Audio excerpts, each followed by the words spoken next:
Buenas noches, mi nombre es Jessica Urrego y voy a explicar algunos componentes de programación orientada a objetos y desarrollo basado en componentes.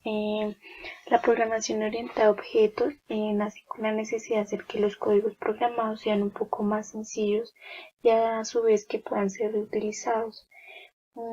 Este tipo de programación resuelve problemas como son de independencia de datos y funciones, aumentan la portabilidad de las aplicaciones, su utilización a nivel general y promueve la estandarización y reutilización de código.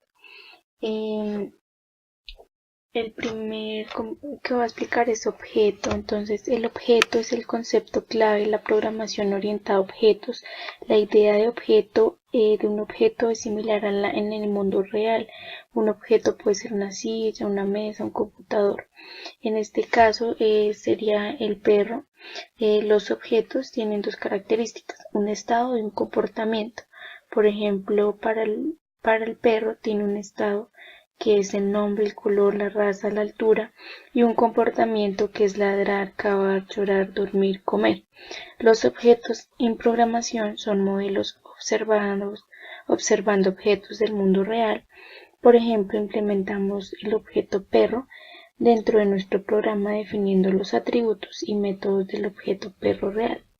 Una clase es algo abstracto que define de la forma del objeto. Se podría hablar de la clase como el molde de los objetos. Podríamos tener la clase perro, que sería una instancia de esta clase. Podría ser el perro, la instancia de esta clase podría ser un perro llamado Lucas. La clase perro especificaría que todos los perros tendrían un nombre y color de pelo y una altura, mientras que la instancia llamada Lucas contendrá valores específicos para cada uno de estos atributos. Podemos definir una clase como una plantilla que define variables y métodos comunes para todos los objetos de cierto tipo. La diferencia es que debemos definir en el momento de resolver un problema. El objeto, que es la instancia de la clase, es con el que podemos comunicarnos y podremos ejecutar sus métodos y acceder a sus atributos si la definición de la clase nos lo permite. Herencia. La herencia es la transmisión del código entre una clase y la otra y otras. Para soportar un mecanismo de herencia tenemos dos clases, la clase padre y las clases hijas. La clase padre es la que transmite su código a las clases hijas. Todos tienen una serie de características. Entonces, en este caso, escogemos los mamíferos. Entonces, ¿cuáles características serían los meses de gestación en la barriga de la madre, los pechos en las hembras para amamantar y luego funcionalidades como dar a luz y mamar? Eso quiere decir que cuando se realiza la clase perro vas a tener que implementar esos atributos y métodos, igual que la clase vaca, cerdo, humano, etc. Al reescribir este código en común todos los tipos de mamíferos o heredarlo. En este esquema tendríamos una clase mamífero que nos define atributos como número mamas, meses gestación y métodos como dar a luz y mamar. Luego tendría la clase perro que extiende hereda, lo que quiere decir hereda el código del mamífero, así como las vacas que también heredan de mamífero y cualquiera de los otros animales en esta clasificación. Polimorfismo. Permite definir distintos comportamientos para un método dependiendo de la clase sobre la que se realiza la implementación. La clase forma define los métodos en este ejemplo. Entonces la clase forma define los métodos dibujar y borrar. En la definición de estos métodos se implementará el código común a todos los objetos de esta clase. Sin embargo, cuando definimos las clases hijas, que son círculo y cuadrado, será necesario modificar estos métodos para adaptar a las nuevas subclases. El método de la clase padre implementa aquellas acciones comunes. Las clases hijas añaden las operaciones particulares que necesiten. Cuando utilizamos los métodos de la clase forma, no tendremos que hacer distinción entre cuadrados y círculos gracias al polimorfismo. Se ejecutará el método adecuado en función de la subclase a la que pertenezca el objeto. La abstracción. Las características específicas de un objeto, aquello que lo distinguen de los demás tipos de objetos y que logran definir límites conceptuales respecto a quien está haciendo dicha abstracción del objeto. Como se puede ver en la imagen, la abstracción se centra en las características esenciales de algún objeto en relación a la perspectiva del observador. Sobrecarga. Se refiere a la posibilidad de tener dos o más funciones con el mismo nombre, pero funcionalidad diferente. Es decir, dos o más funciones con el mismo nombre realizan acciones diferentes. El compilador usará una u otra dependiendo de los parámetros usados.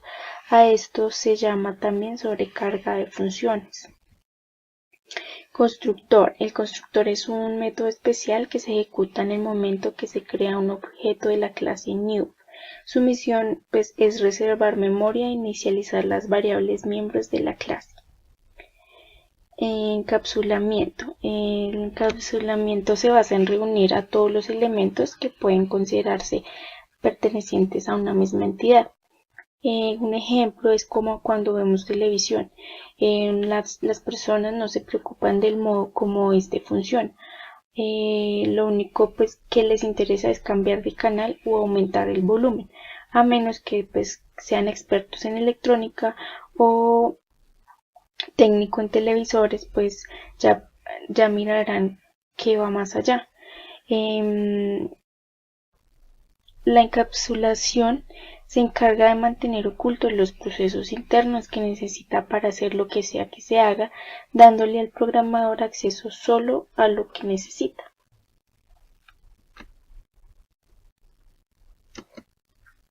Modelización de los objetos por medio de diagramas.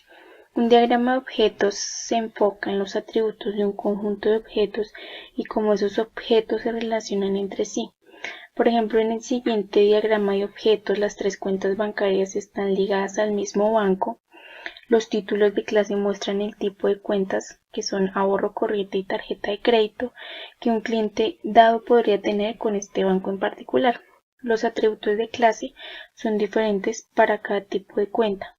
Por ejemplo, el objeto de tarjeta de crédito tiene un límite de crédito, mientras que las cuentas de ahorro y corrientes tienen tasas de interés.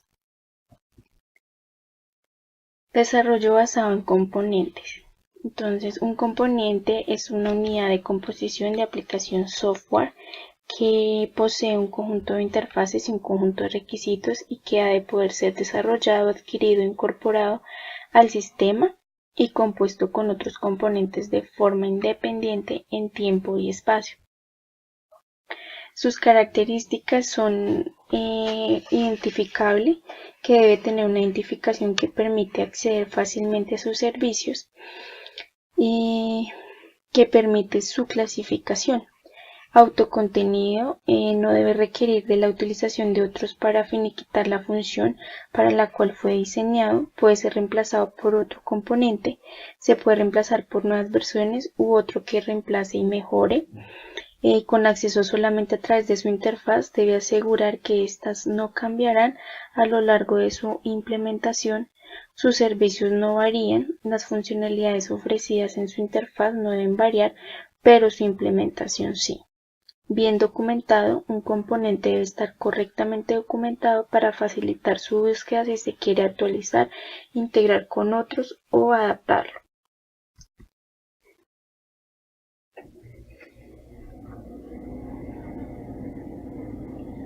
Interfaz. La interfaz, clasificación de componentes.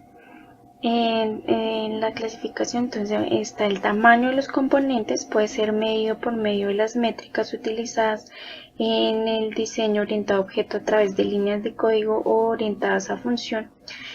Complejidad, si un componente es demasiado trivial no podrá sacársele mayor provecho en su reutilización, y si el componente es demasiado complejo será difícil asegurar. Mantenibilidad. Para los componentes de software, esta es una característica de vital importancia, ya que su propia naturaleza los obliga a tener la capacidad de adaptarse a diferentes entornos de su calidad. Reusabilidad. El número de cada método de interfase que puede proveer funciones en común entre varias aplicaciones es un dominio. El número de métodos declarados en la interfase que pertenecen al componente. Como es reusado un componente en una aplicación particular. Entonces, las variables que se miden para este objeto en particular son las líneas de código reutilizadas por el componente en una aplicación. El total de líneas entregados en la aplicación, la combinación de estas dos variables resulta el porcentaje de funcionalidad que aporta el componente dentro de la aplicación. Este sería un ejemplo de reusabilidad. Frecuencia de reuso. El número de veces que ha sido utilizado un componente dentro de distintas aplicaciones es sin lugar a duda el mejor indicador de frecuencia de reuso. Confiabilidad. Es la probabilidad de fallo en el funcionamiento del componente dentro de cierto escenario operacional. Y por último tenemos el uso de los componentes COTS. En los últimos años se ha visto un aumento en el uso de los componentes comerciales en prácticas de reutilización de software. Concretamente, estos componentes comerciales, comúnmente conocidos con el nombre de Code Commercial off the Shelf, están siendo considerados con mayor frecuencia para la construcción de sistemas complejos, distribuidos y abiertos.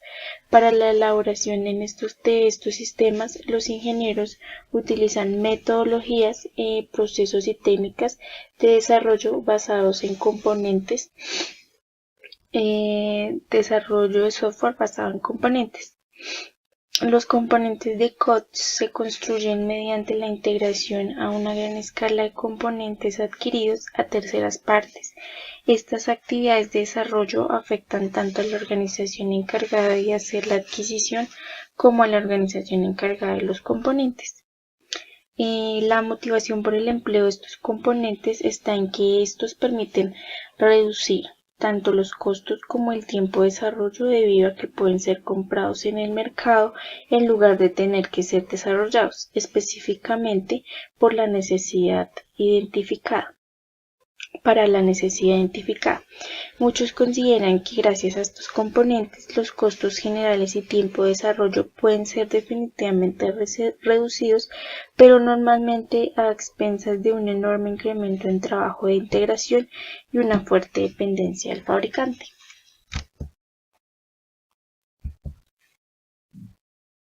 Muchas gracias.